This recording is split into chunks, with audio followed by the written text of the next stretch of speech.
good to be here. Thank you.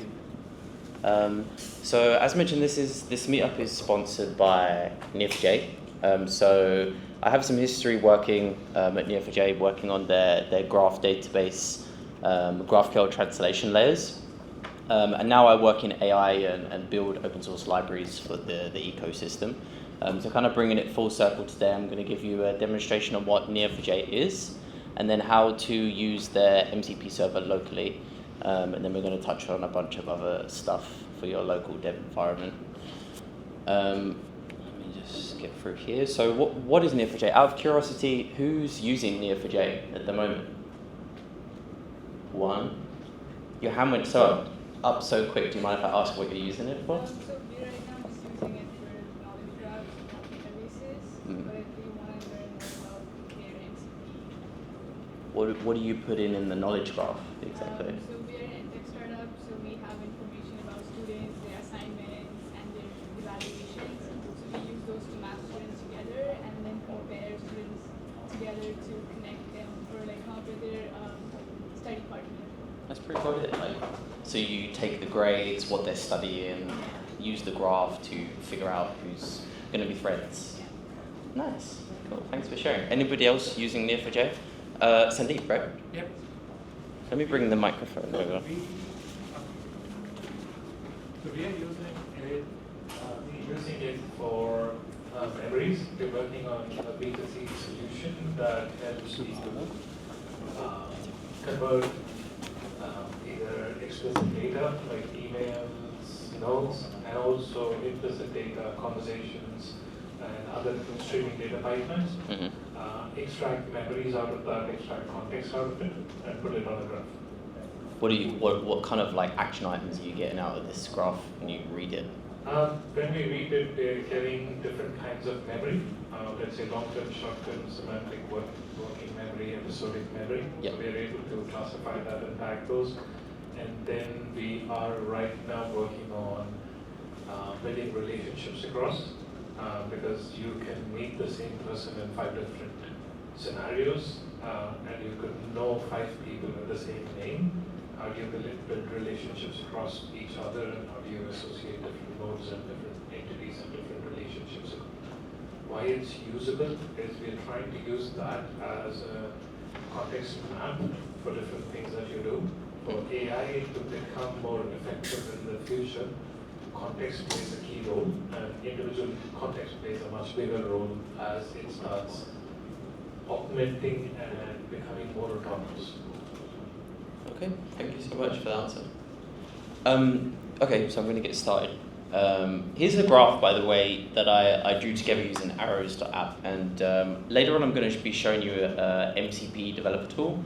And this kind of shows you what the data would be like if you was to store that. So you have connection. This is a completely wrong graph. Excuse me. Did I put it here? Oh, okay. I just changed the slides before coming, but that's okay. So this graph actually shows people coming to events, not a developer tool. So excuse that. But as you were touching on, Sandeep, the graphs have relationships in them. And in Neo4j, we have this model called a property graph model with directed relationships. And so you can kind of figure out from this graph that people go to events and they're in Singapore. Okay. So Cypher is the query language for Neo4j. And it's similar to, you can think of it as like the SQL but for graph databases. But what's interesting about Cypher is that it has pattern matching built into it. So as I mentioned, the graphs in Neo4j are property graph models and they're directed. So you can see here that matching the AI events in Bangkok, we're actually using ASCII art in the Cypher, the query language, to pick out locations and pick out events from that graph. So I'm not going to go too far into what Neo4j is and the query language. You can learn that online. What I actually wanted to do is to show you how to use the MCP server they have, how to start a database and then connect to that locally using Claude Desktop. So one of the first things I'd done just previously is I used Sandbox Sandbox is Neo4j's free environment where you can start a database in the cloud. It takes a couple of minutes. And what I'm specifically looking for is my Bolt connection credentials. So I need the URL and also the password. And if I go to the GitHub, so excuse me.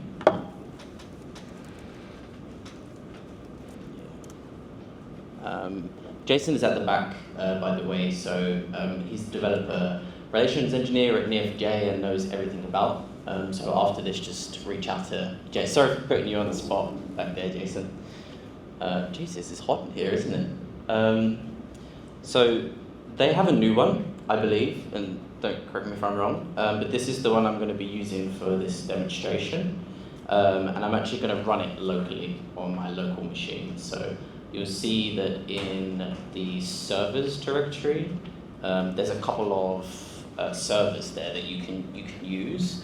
The one that I'm going to be using today is the Cypher one, so I'm just going to show you kind of how to get started, how to connect, how to run queries. But also Jason's going to kind of go a little bit deeper into the RAG kind of things and memory for agents as well, which you can see in the Neo4j MCP memory server. Okay, so before I get going, I wrote a blog about this, and you can follow along if you want. You go to artconnect.tech/blog, and there's a blog on how to connect MCP Connect to Neo4j. So I'm kind of going to be following this from top to bottom to show you. So we have a Claude desktop, which I'm going to be using, and I have a Neo4j Sandbox instance running as well. And I'm using the movies preset as well. So you can select a couple of presets, and the movies one is what I'm going to be using. Okay, so we need our credentials, and specifically we need to start the server locally. So the way that I'm going to be doing that is by cloning, cding into the server, and then running a UV script. So UV script lets us run this Python server locally, and you can see that here. So I'm going to copy that, and let's go to where it's downloaded, which is here. And let's make sure that we're in the server. And let's run this. And I just need to change my, let me make this bigger so everybody can see it.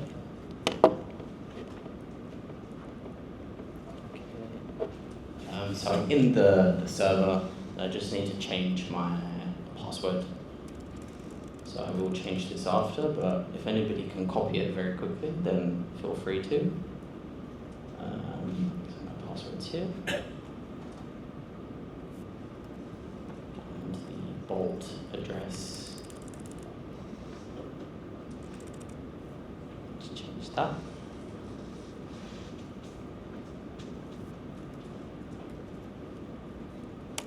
Okay, cool. CD servers. I'm not actually in the server. I'm in the GitHub MCP server.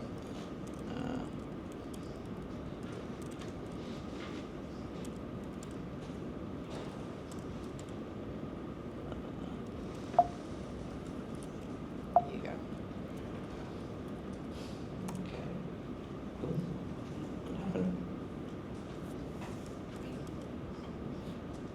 Oh, there's one more CD to go into. There we go.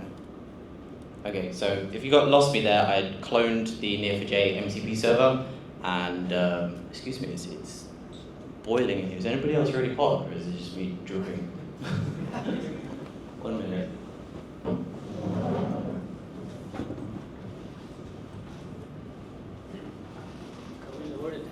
Why don't you just move closer to the front and then the You're kind of going this way. Yeah, because the air conditioning goes back this way. It's a white guy in Singapore. This is what happens.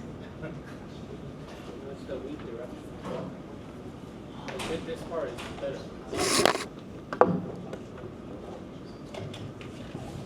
Okay. It's okay. Okay. Thank you. It's hot.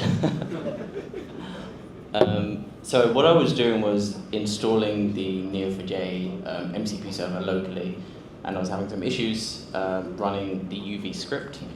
So let's have a check and see what directory we're in. We are in the Cypher directory. Let's run this. Hey, okay, it worked. So the blog does have all of these commands in it. There's a little bit of, you have to clone the repo, set the key, set the URL, and then run this UV script. But now we're good to go. And so the next thing I need to do is use my MCP client. So I'm going to use Claude Desktop, but you can also use Windsurf or Cursor or VS Code, whatever. And you need to specify some configuration to connect your MCP client to that running server. So I'm going to use a tool called MCP Remote, and then inside this JSON block include code. So there's a couple of different things you can use. You can use MCP Remote. You can use Super Gateway. Is anybody using any particular tool here to bridge to your MCP server? Okay.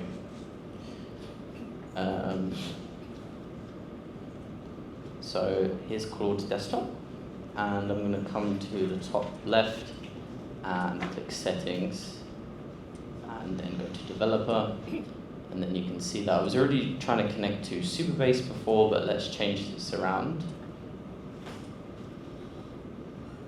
Okay, instead I'm going to put the Neo4j credentials in here. Okay, save that. Did that update? Yep. And then just restart Claude Desktop. Good.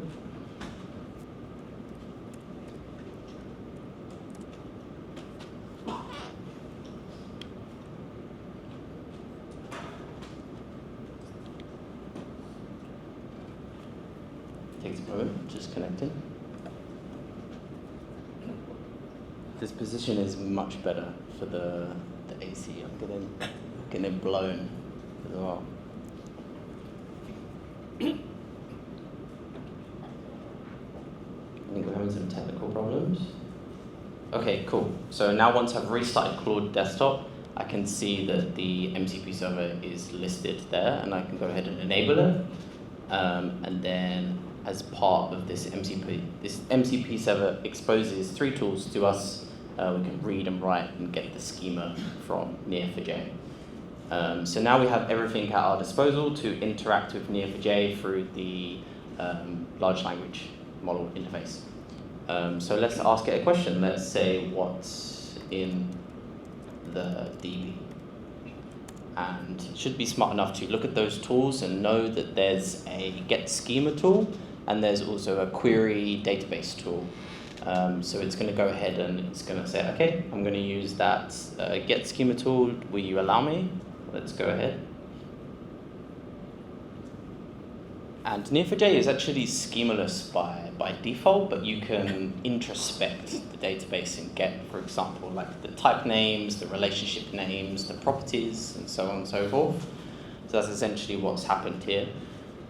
And you can see that it pulled all of that information and it's listed it for us. So we know that we have some movies, we have people in our database, and we have all of these relationships connecting those people as well. And so this is where you can, you don't have to understand Cypher to be able to benefit from the graph. So for example, we want to find out people, all the people that related in, who acted in a movie, and then maybe we want to like hop the graph and then find out who acted in like similar actors, essentially, like similar movies that they've played in. And you can achieve that all with Cypher, the query language, by hopping these relationships and traversing them. But I'll just show you like a simple read for the time being. So let's find a list of movies. Give me a list of movies. Movie names. And so instead of using the schema tool this time, it's going to use the query tool to issue a Cypher query, find all of the titles of every movie, and then return them. You can see that this is quite just like a basic match at the moment that's been generated. But the real power in graph, as I said, is from those relationships. So for example, let's pick Apollo 13, and let's ask for all of the actors who acted in Apollo 13. And so you'll see the model has been able to generate this ASCII art-like syntax with Cypher, and actually it's traversed from people to movies to figure out all of the actors who acted in that movie.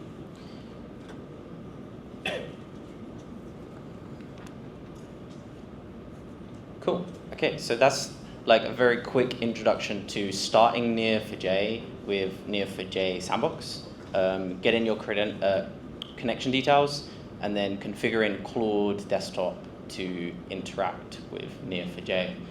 Who's got to this point with MCP before? Like, is anybody using Neo4j MCP server? Is anybody connecting their developer tools in this way? Are you using Claude or are you using anything else?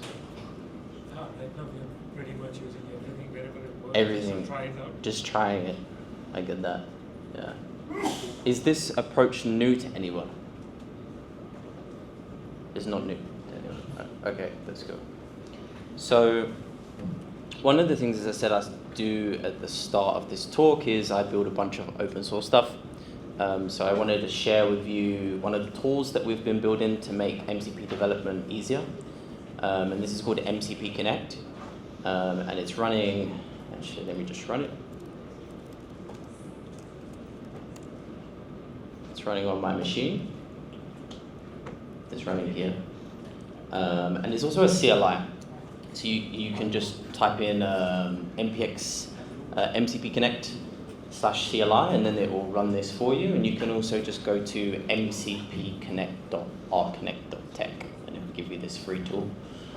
And one of the reasons why we made this tool is that we were iterating on our clients' MCP servers, and we found that using the local tools like VS Code, WinServe, or Claude Desktop, it consumed a lot of our team's tokens very quickly because most of these servers will just expose all of these tools. And if you, so tools in AI is you're sending the schema of the tool along with every single request for it to figure out what to call. And so we wanted to combat this a little bit easier. And so this is kind of how MCP Connect came about, but I'll show you some of the capabilities with the Neo4j server.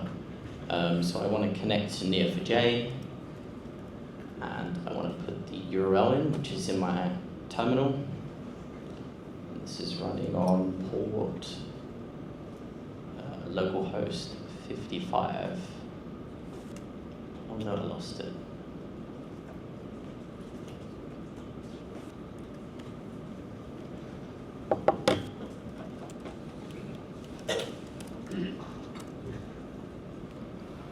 And with MCP servers, you can select many different types of connections. This one's going to be a HTTP.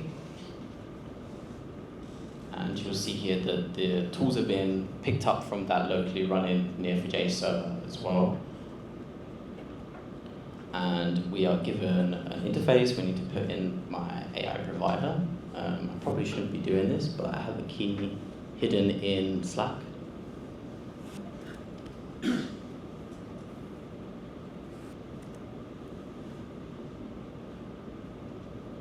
The key is valid. Okay, cool. So now we're connected to the Neo4j MCP server, the same as we are in Claude. But this tool is designed specifically for local development and for developers to iterate on their MCP servers. So you get all the same bells and whistles as Claude Desktop. So you can say hi, and then it will either call those tools or just converse with you. Or you can individually invoke these tools as well via a form. So for example, I can individually invoke the schema tool that Neo4j provides, and you can see that I can actually debug that tool invocation in the sidebar. So that's kind of a touch on Neo4j, the MCP server, how to connect in Claude Desktop, how to use MCP Connect to connect to that as well. How does this use viewer tokens then, Claude? This is a good question. This is a very good question. I will show you. So Neo4j MCP server as it stands, the Cypher one has just 3 tools. But actually, if you run the GitHub MCP server, this has 93 tools. And so there's a blog on our site that you can check out, but I can get it up for you. Here, you'll see that there's 93 tools. Where are we? Yeah, so there's 93 tools. And so if you have an MCP server with lots of tools, you really have to be considerate of this and either have some form of step in front that detects the tools and then sends them along, but this can be very expensive. Or you can put guardrails in front of your context to stop the context from getting too big. So this is what MCP Connect does. Here, for example, here's a screenshot. So you can see this yellow prompt, basically. It's going to give you like alerts and prompts and warnings in your local development when the conversation's getting too long. You know, on your local machine, and we found our team, they're like spamming retry like in the same conversation because you want to test this tool. So you retain memory, you have history in here? This is running in the browser in local storage. Oh, in browser storage. Yeah. Okay, so I've given we can download the MCP server from GitHub. You can start a Neo4j sandbox using sandbox.neo4j.com. You can connect Claude Desktop or any other MCP client using that JSON configuration that I showed you. And you can also use MCP Connect for free locally if you would like to debug or iterate on your MCP service. Any questions? Okay, thank you for your time.